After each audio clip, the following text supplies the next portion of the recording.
राधे राधे, स्वागत है आपका हमारे चैनल में। मैं आपके साथ पंडित विशाल शास्त्री। आज का विषय, आज चर्चा करने वाले हैं अपरा एकादशी के विषय में। अपरा एकादशी 2021 में ज्येष्ठ मास में कब रखी जाएगी, किस दिन इस व्रत को रखना चाहिए, किस दिन इसका पारायण करें, यानी द्वादशी तिथि में इसका पारायण किया जाता है, तो किस दिन इसका पारायण करना है, क्या क्या सावधानियां रखनी है, किस प्रकार से पूजन करना चाहिए, और इसकी कथा के विषय में भी हम श्रवण करेंगे, सुनेंगे इसकी कथा को। क्योंकि कहा गया है कि कथा को सुनने से अनेक प्रकार के पाप, ताप, रोग, दोष, संकट सब नष्ट हो जाते हैं। तो बड़ी दिव्य कथा भगवान की है अपरा एकादशी की कथा। तो चलिए सबसे पहले जान लेते हैं एकादशी कब से आरंभ हो रही, कब तक रहेगी, और द्वादशी तिथि का शुभ समय क्या है जिस समय आपको पारायण करना चाहिए। पंचांग के अनुसार कहा गया है एकादशी तिथि 6 तारीख को दिन रात्रि रहने वाली है और 7 तारीख को प्रातः 6:18 तक एकादशी रहेगी।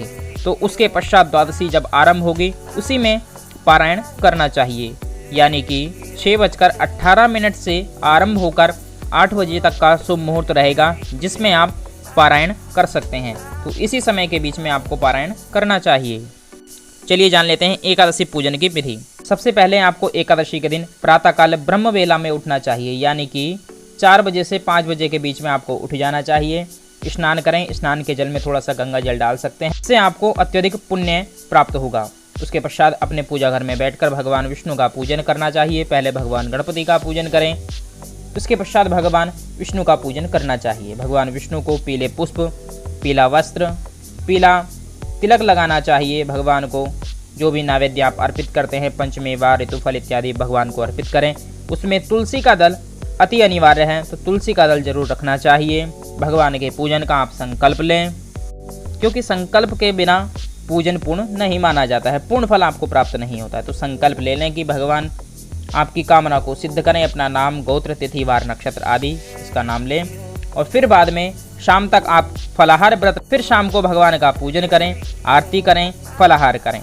और द्वादशी तिथि को प्रातःकाल शुभ मुहूर्त में आपको पारायण करना चाहिए। पारायण के विषय में हमने पूर्व में बताया है। 7 तारीख को प्रातः 6:18 से और 8 बजे तक का जो समय रहेगा उसके बीच में आपको पारायण करना चाहिए।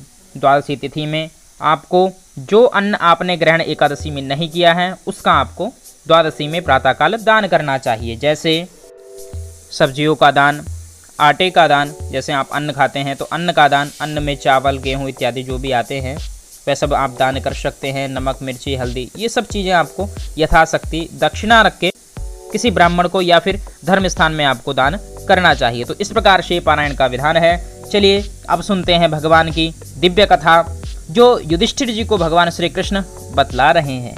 5 पांडवों के उद्धार के लिए भगवान एकादशी का महात्म्य युधिष्ठिर जी को समझा रहे हैं। भगवान श्री कृष्ण युधिष्ठिर जी से कहते हैं कि ज्येष्ठ मास कृष्ण पक्ष की एकादशी का नाम अपरा एकादशी है और इसे अचला एकादशी के नाम से भी जाना जाता है।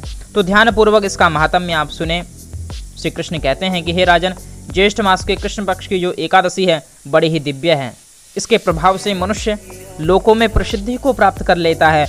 एक दिन वह यशस्वी मनुष्य के रूप में प्रसिद्ध होता है। तब युधिष्ठिर जी पूछते हैं कि प्रभु, ये तो आप बता रहे हैं, लेकिन और क्या क्या दोष इस कथा के प्रभाव से, इस व्रत के प्रभाव से दूर हो जाते हैं, कृपा करके वह भी आप मुझे सुनाएं।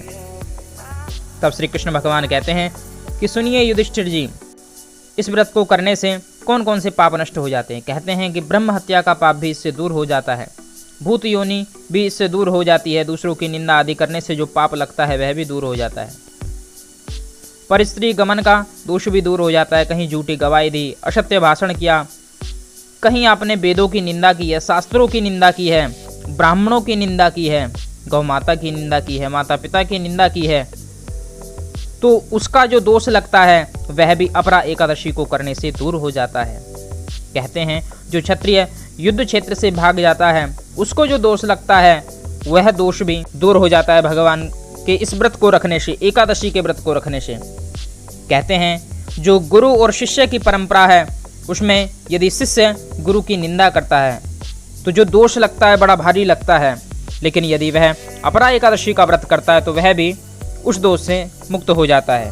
भगवान श्री कृष्ण आगे कहते हैं कि जो फल तीनों पुष्करों में स्नान करने से प्राप्त होता है जो फल कार्तिक मास में स्नान करने से प्राप्त होता है, गंगा जी के तट पर पितरों को पिंडदान करने से प्राप्त होता है। सिंह राशि वालों को बृहस्पतिवार के दिन स्नान करने से जो फल प्राप्त होता है, श्री केदारनाथ जी के दर्शन करने से जो फल प्राप्त होता है, शिवबद्री का आश्रम में रहकर जप तप करने से जो फल प्राप्त होता है, सूर्य ग्रहण, चंद्र ग्रहण आदि में कुरुक्षेत्र में स्नान करने से जो पुण्य की प्राप्ति होती है, उतना ही फल इस अपरा एकादशी के व्रत को रखने से प्राप्त हो जाता है। कहते हैं हाथी घोड़ों के दान से, यज्ञ में स्वर्ण के दान से और बछड़े सहित गौ के दान से जो फल प्राप्त होता है, वह फल प्राप्त अपरा एकादशी के व्रत से हो जाता है। अपरा एकादशी का व्रत जो भी भक्त भक्ति पूर्वक भगवान की पूजन करके, उनका अर्चन करके, उनको भोग लगा के और श्रद्धा पूर्वक आस्था पूर्वक यदि इस व्रत को रखता है तो निश्चय उसे बाद में मोक्ष की प्राप्ति होती है। मृत्यु के पश्चात उसे वैकुंठ लोक की प्राप्ति होती है। भगवान कहते हैं कि अपरा एकादशी के दिन जो भी भक्ति पूर्वक भगवान विष्णु के इस दिव्य व्रत को रखता है, अपरा एकादशी के व्रत को रखता है, उसे निश्चय ही अंत में मोक्ष की प्राप्ति होती है, वैकुंठ लोक की प्राप्ति होती है। तब श्री भगवान कहते हैं कि हे राजन, हे युधिष्ठिर, मैंने आपसे यह एक दिव्य कथा कही है अपरा एकादशी की। इस कथा को सुनने से, पढ़ने से या सुनाने से समस्त पाप नष्ट हो जाते हैं। आप सभी भक्तजन भी भगवान के इस दिव्य व्रत को रखकर, एकादशी के व्रत को रखकर पुण्य लाभ प्राप्त कर सकते हैं। बाद में भगवान की आरती भी करनी चाहिए और भगवान के नाम का जयकारा लगाते हुए हम भी इस कथा को पूर्ण करते हैं। बोलिए वैकुंठाधिपति भगवान की जय। मित्रों, अभी चैनल पर आप नए हैं तो चैनल को सब्सक्राइब करना ना भूलें। वीडियो अच्छी लगे, धर्मवर्धक है, ज्ञानवर्धक है, इसको शेयर अवश्य करते रहें। आनंदित रहिए, प्रसन्न रहिए। जय जय श्री राधे।